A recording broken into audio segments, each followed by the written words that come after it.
Setiap kota memiliki sejarah masing-masing.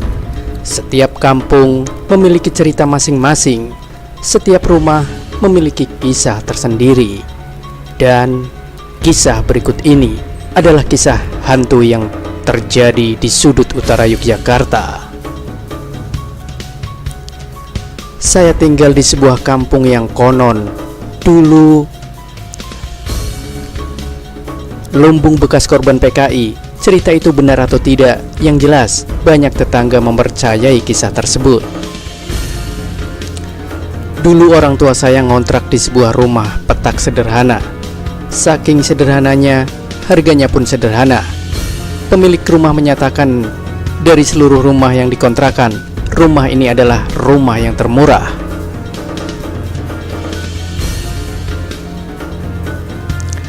Karena saat itu orang tua tak ingin mencari-cari lagi, rumah ini kemudian menjadi rumah kontrakan pertama. Ditempati selama 8 tahun, mulai dari 91 sampai 99.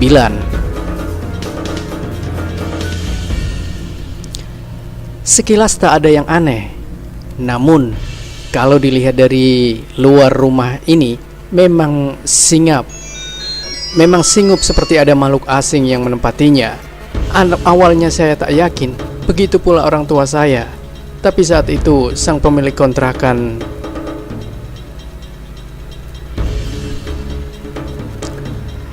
bapak ini orang pertama yang mau ngontrak di sini. Sebelumnya tak ada yang mau karena katanya angker.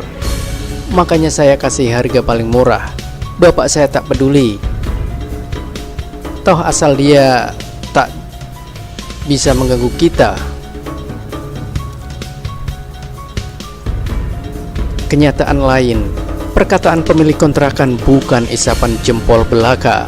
Pada minggu-minggu awal tak ada sesuatu yang terjadi, baik siang maupun malam hari. Namun, semua berubah ketika memasuki bulan ketiga.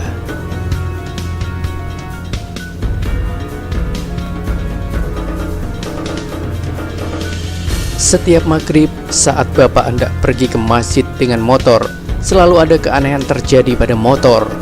Motor sudah di posisi on, tinggal di starter tangan. Gagal, bahkan hingga percobaan ketiga. Begitu pula saat mencoba starter kaki. Gagal hingga percobaan ketiga dan seterusnya. Akhirnya motor kembali dalam posisi off, kemudian dinyalakan kembali dengan starter tangan. Ajaibnya, kali ini berhasil. Bapak hanya bingung. Dan peristiwa ini berlanjut dari bulan keempat hingga keenam.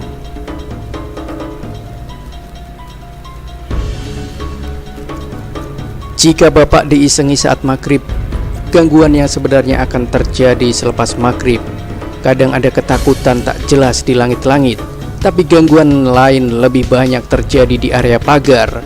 Kejadian paling mencengangkan terjadi ketika itu.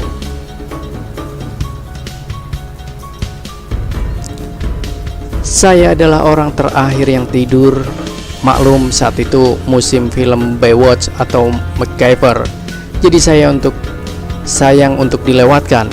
Menjelang film selesai, ada ketukan di pintu sebanyak 3 kali. Awalnya saya hiraukan, kembali diketuk kembali. Saya anggap angin lalu. Bukannya berhenti, malah menambah ketukan hingga menjadi 5 kali. Karena kesal, saya membuka pintu tersebut dengan paksa. Dan kamu tahu apa yang saya lihat? Sesosok perempuan dengan sepasang gigi terjulur hingga menyentuh kaki. Belum lagi lidah yang berwarna kecoklatan hingga menimbulkan bau amis. Dan yang paling mengerikan adalah matanya. Kamu tahu Mad Eye dalam film Harry Potter? Ya, begitulah bentuknya. Saya menangis sejadi-jadinya. Bapak dan ibu saya yang mungkin sedang memadu kasih terbangun seketika. Bapak lari ke depan melihat saya menangis, kemudian memeluk saya menenangkan.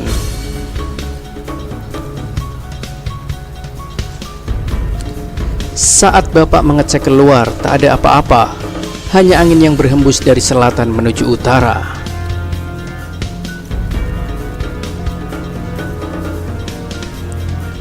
Setelah peristiwa itu, saya lebih suka tidur awal, melewatkan 2 film tersebut. Apa boleh buat, daripada saya bertemu dia lagi. Saya pun enggan mengingatnya walaupun wajahnya hingga kini masih membekas di pikiran saya.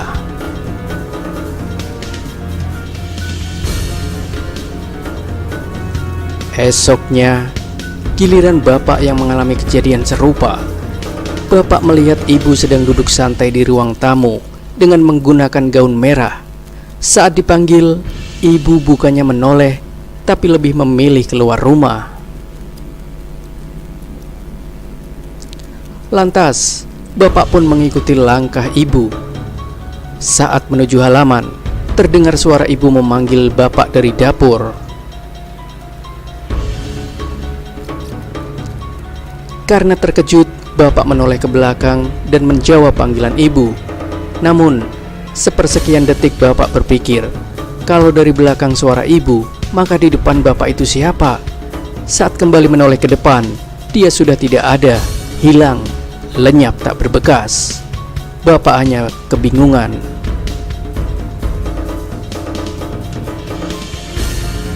Peristiwa tersebut berulang hingga beberapa tahun selanjutnya.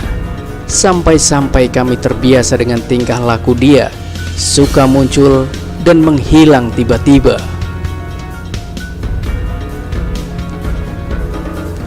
Namun, kali ini lain.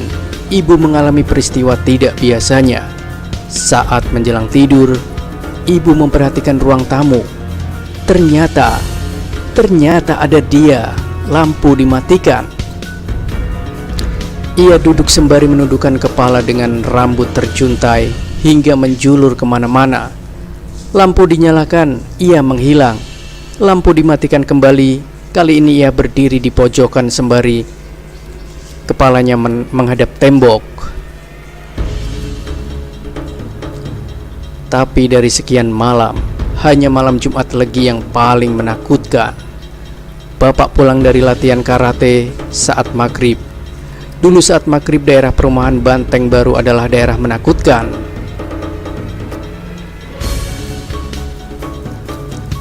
Tak ada yang berani keluar selepas maghrib. Beda dengan sekarang, pembangunan berjalan pesat. Convention center macam Indomaret atau Alfamart menjamah perumahan tersebut, belum lagi kafe dan lainnya. Tak ada yang aneh saat memasuki gerbang perumahan.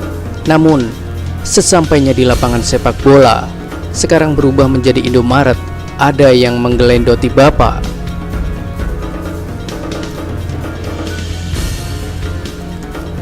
Saat melihat spion, tak ada wajah. Namun, saat sekelebat wajah bapak menoleh ke belakang, ada peti yang terangkat, peti kosong. Entah maksudnya apa. Sesampainya di rumah, bapak menceritakan peristiwa tersebut kepada kami. Kami hanya bisa berdoa. Namun, tiba-tiba ada suara wanita menangis di halaman.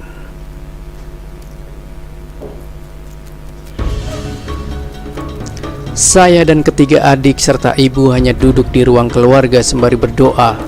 Saat bapak menuju halaman, suara tersebut pindah ke kamar mandi.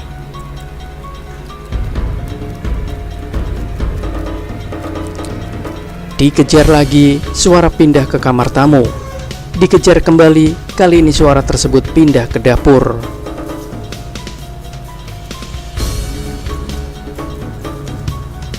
Bapak berjalan pelan menuju dapur.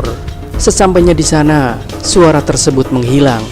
Sekitar 5 menit kemudian, suara tersebut muncul di halaman belakang, lebih tepatnya berada di pohon nangka.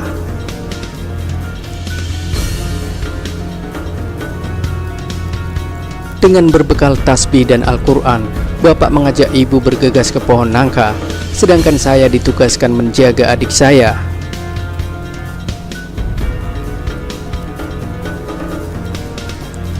Kata bapak, bentuknya lebih hancur dari apa yang saya lihat. Darah bersimbah di mana-mana dan posisinya yang cukup mengerikan. Ia tampak tergantung seperti orang bunuh diri.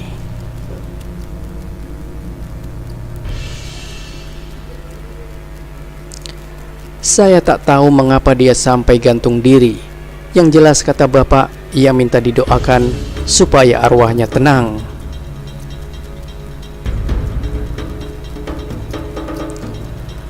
Bapak pun memanggil saya. Kami bertiga, saya, bapak dan ibu berdoa agar ia tak mengganggu lagi dan arwahnya bisa tenang di sisinya. Selepas peristiwa yang mencengangkan tersebut, suasana rumah normal kembali. Tak ada peristiwa yang menakutkan ataupun mengejutkan. Dan peristiwa tersebut berjalan normal hingga kami pindah rumah di daerah Monjali.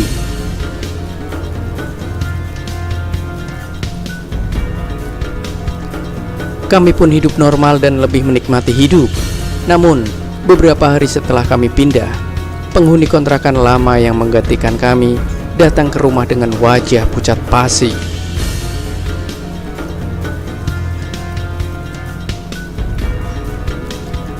"Ada apa, Pak? Kok seperti ketakutan?" Bapak coba bertanya. Dulu Bapak sekeluarga pernah mengalami sesuatu yang aneh enggak?" "Enggak tuh, memang kenapa, Pak?" Bapak mencoba untuk membohongi.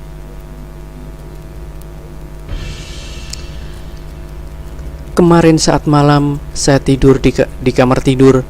Lah kok waktu saya bangun, saya sudah berada di halaman belakang.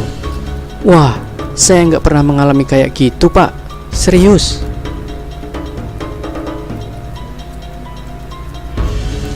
Sejak saat itu, kabarnya setiap 4-5 bulan, pemilik rumah selalu berganti. Kadang kalau ada pemilik yang menempati sudah menjelang setahun, rumah tersebut direnovasi agar nyaman. Tapi baru mau diselesaikan, sang pemilik justru pindah. Aneh, hingga kini renovasi terus berjalan. Saya tak tahu siapa yang menempati sekarang.